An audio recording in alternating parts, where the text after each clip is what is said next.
Փաշինյանն ասում է, որ եթե ինքը չընտրվի, սեպտեմբերին պատերազմ է լինելու։ Ինչու է ըստ ձեզ շանտաժանում Փաշինյանը եւ արդյոք դուք եք այն մարդը, ում հետ նա կարող է այդ ձևով խոսել։ Իշ չի թվում, որ պատերազմ կլինի, քանի որ դասեր են քաղում, ինչքան էլ ուզեն, ինչ էլ վայրակ ցեղերը իշքան էլ գան ու գնան, քոչվոր ցեղեր ինչքան էլ գան ու գնան, մեվ նույն ապարտություն են կրելու։ Մեր հայ ազգի հավատքը ու սերը հայրենասիրության նկատմամբ լինում է նորից են ծնվում աշոտներ, նորից են ծնվում մխիթարներ, նորից են ծնվում Դավիթ բեկեր, որ միասնական կդարձնեն, մեր ուժը միասնության մեջ է, մեր ուժը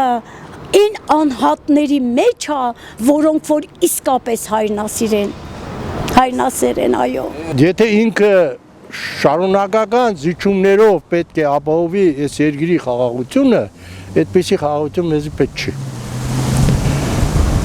Դուք լսած կլնեք Մուսոլինին, Իտալիայի վարչապետ, ասում էր, նրա խոսքերն եմ ես կրկնում, մեջբերում։ Երկրի սահմանները վիճարկելի չեն, նրանց պետք է պաշտպանել ցանկացած գնով։ Հիմա եթե ինքը ջերմուկն է տալի, հետո Սևանը, հետո Գեղարքունիքը, հետո մյուս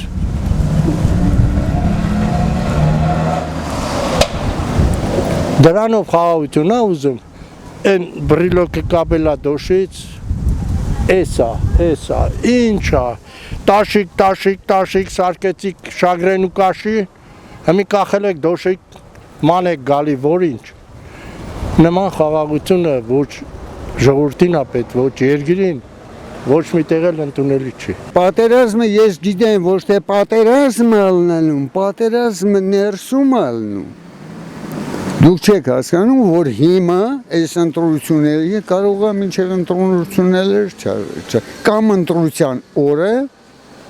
քաղաքացիական պատերազմ է սկսվելու։ Սա իմ պատկերացումն է եւ դա ճիշտ է ալնալու։ Հիմա որ պատերազմ լինի, այս մեր պատերազմում այս զոհեր չենք ունենա մենք։ Ուղղակի